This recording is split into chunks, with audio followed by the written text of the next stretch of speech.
नमस्कार दोस्तों। अगर आप ईपीएस 95 पेंशनर हैं, आपके परिवार में कोई पेंशन भोगी है या आप ईपीएफओ से जुड़े कर्मचारी हैं, तो आज का यह वीडियो आपके लिए बेहद महत्वपूर्ण होने वाला है, क्योंकि पिछले कुछ दिनों में ईपीएस 95 पेंशन को लेकर जो घटनाक्रम सामने आया है, उसने देश भर के लाखों पेंशनर्स की उम्मीदें एक बार फिर बढ़ा दी हैं। सोशल मीडिया पर कई तरह की खबरें वायरल हो रही हैं। कोई कह रहा है कि न्यूनतम पेंशन RS7500 हो गई है, कोई कह रहा है कि सरकार ने बड़ा फैसला ले लिया है, तो कोई दावा कर रहा है कि पेंशनर्स को जल्द ही बड़ी राहत मिलने वाली है। लेकिन आखिर सच्चाई क्या है? सरकार ने क्या निर्णय लिया है? संसद में क्या चर्चा हुई? पेंशनर्स की मांगों पर कितना काम हुआ है? और आने वाले समय में ईपीएस 95 पेंशनरों को क्या फायदा मिल सकता है? आज के इस विशेष वीडियो में हम आपको पूरी जानकारी विस्तार से देने वाले हैं, इसलिए वीडियो को अंत तक जरूर देखिए। दोस्तों, सबसे पहले समझ लेते हैं कि ईपीएस 95 आखिर है क्या।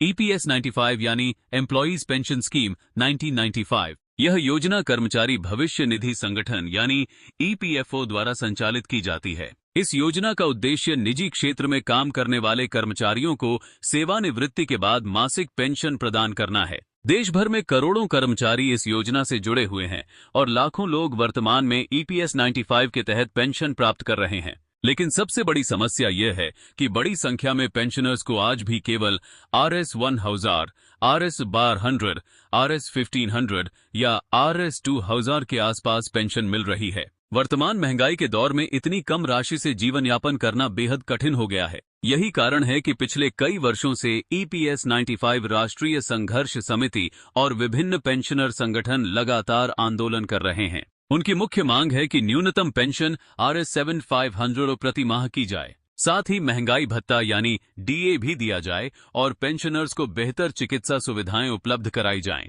पेंशनर्स का कहना है कि जब जीवन भर नौकरी करने के बाद उन्हें केवल RS1000 की पेंशन मिलती है, तो यह सम्मानजनक जीवन जीने के लिए पर्याप्त नहीं है। दोस्तों, वर्ष 2025 और 2046 के दौरान यह मुद्दा संसद में भी कई बार उठाया गया। कई सांसदों ने लोकसभा और राज्यसभा में सरकार से सवाल पूछा कि आखिर ईपीएस 95 पेंशनरों की मांगों पर क्या कार्रवाई की जा रही है। सांसदों ने यह भी पूछा कि क्या सरकार न्यूनतम पेंशन RS7500 करने पर विचार कर रही है। सरकार की ओर से जवाब दिया गया कि पेंशन बढ़ाने की मांग लगातार प्राप्त हो रही है और इस विषय पर विचार किया जा रहा है। लेकिन ईपीएस फंड की वित्तीय स्थिति और भविष्य के वित्तीय भार को देखते हुए तत्काल निर्णय लेना आसान नहीं है। अब बात करते हैं उस सवाल की जो हर पेंशनर जानना चाहता है। क्या RS7500 न्यूनतम पेंशन मंजूर हो गई है? इसका सीधा और स्पष्ट उत्तर है नहीं। अभी तक केंद्र सरकार या ईपीएफओ की ओर से ऐसा कोई आधिकारिक आदेश जारी नहीं किया गया है जिसमें ईपीएस 95 की न्यूनतम पेंशन RS7500 करने की घोषणा की गई हो। सोशल मीडिया पर वायरल होने वाले कई संदेश, पत्र और पोस्ट भ्रामक साबित हुए हैं। इसलिए यदि कोई व्यक्ति आपको कहता है कि RS7500 पेंशन लागू हो चुकी है, तो उस जानकारी पर विश्वास करने से पहले आधिकारिक स्रोत अवश्य जांच लें। हालांकि इसका मतलब यह नहीं है कि कोई सकारात्मक प्रगति नहीं हुई है। वास्तव में पिछले कुछ महीनों में सरकार ने न्यूनतम पेंशन बढ़ाने के मुद्दे पर गंभीर चर्चा शुरू की है।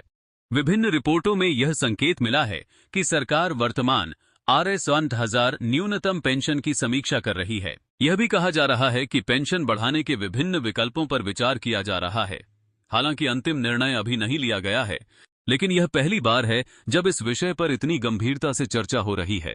अब सवाल उठता है कि अगर RS7500 नहीं तो पेंशन कितनी बढ़ सकती है। इस पर अभी कोई आधिकारिक घोषणा नहीं हुई है, लेकिन कई विशेषज्ञों का मानना है कि सरकार शुरुआत में न्यूनतम पेंशन को RS1500, RS2000, RS2500 या RS3000 तक बढ़ाने पर विचार कर सकती है। कुछ वित्तीय विशेषज्ञों का यह भी मानना है कि भविष्य में पेंशन गणना के नियमों में बदलाव होने पर पेंशन राशि और अधिक बढ़ सकती है, लेकिन फिलहाल ये केवल संभावनाएं हैं। अंतिम निर्णय सरकार द्वारा ही लिया जाएगा। दोस्तों, अब यह भी समझना जरूरी है कि सरकार तुरंत RS7500 पेंशन क्यों नहीं बढ़ा रही। इसके पीछे सबसे बड़ा कारण ईपीएस फंड की वित्तीय स्थिति बताई जा रही है। सरकार का कहना है कि यदि सभी पात्र पेंशनरों को न्यूनतम RS7500 पेंशन दी जाती है तो इससे सरकारी खजाने और ईपीएस फंड पर हजारों करोड़ रुपए का अतिरिक्त भार पड़ेगा। यही वजह है कि सरकार इस विषय पर सावधानी पूर्वक विचार कर रही है। सरकार यह सुनिश्चित करना चाहती है कि कोई भी निर्णय लंबे समय तक वित्तीय रूप से टिकाऊ हो। इसी बीच संसदीय समितियों ने भी इस विषय पर चिंता व्यक्त की है। कई रिपोर्टों में कहा गया है कि वर्तमान RS1000 की न्यूनतम पेंशन आज के समय में पर्याप्त नहीं है और इसमें वृद्धि की आवश्यकता है। यही कारण है कि सरकार पर लगातार दबाव बढ़ रहा है और पेंशनर्स की मांगें राष्ट्रीय स्तर पर चर्चा का विषय बनी हुई हैं। अब बात करते हैं EPFO द्वारा किए जा रहे सुधारों की।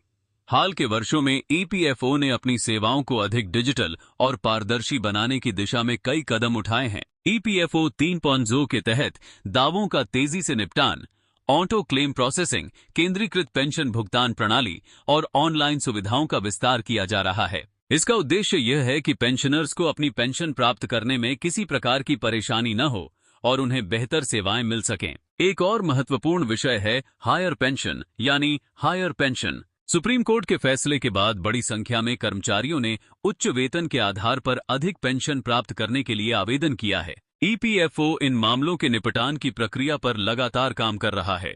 जिन कर्मचारियों ने निर्धारित समय सीमा के भीतर आवेदन किया है, उनके मामलों की जांच की जा रही है और पात्र लोगों को उच्च पेंशन का लाभ देने की प्रक्रिया आगे बढ़ाई जा रही है। अब सबसे महत्वपूर्ण सवाल, आगे क्या हो सकता है? वर्तमान परिस्थितियों को देखते हुए विशेषज्ञों का मानना है कि सरकार आने वाले समय में EPS 95 न्यूनतम पेंशन में कुछ न कुछ वृद्धि कर सकती है। पहली संभावना यह है कि न्यूनतम पेंशन को RS1000 से बढ़ाकर RS500 से RS3000 के बीच किया जाए। दूसरी संभावना यह है कि सरकार चरणबद्ध तरीके से पेंशन बढ़ाने की योजना लागू करे। तीसरी संभावना यह है कि किसी विशेष समिति की सिफारिशों के आधार पर व्यापक सुधार लागू किए जाएं। लेकिन अभी तक RS7500 न्यूनतम पेंशन को लेकर कोई अंतिम सरकारी अधिसूचना जारी नहीं हुई है। दोस्तों, निष्कर्ष के रूप में कहा जाए तो EPS 95 पेंशन का मुद्दा आज पहले से कहीं अधिक गंभीरता से चर्चा में है। लाखों पेंशनर्स की आवाज अब संसद तक पहुंच चुकी है। सरकार इस विषय पर विचार कर रही है, संसदीय समितियां समीक्षा कर रही हैं और पेंशनर संगठन लगातार अपनी मांगों को मजबूत तरीके से उठा रहे हैं। हालांकि अभी तक RS7500 न्यूनतम पेंशन मंजूर नहीं हुई है, लेकिन यह स्पष्ट है कि पेंशन वृद्धि का विषय सरकार के एजेंडे में शामिल हो चुका है। आने वाले समय में कोई महत्वपूर्ण निर्णय सामने आ सकता है, इसलिए सभी पेंशनर्स से निवेदन है कि सोशल मीडिया पर फैल रही अफवाहों से बचें।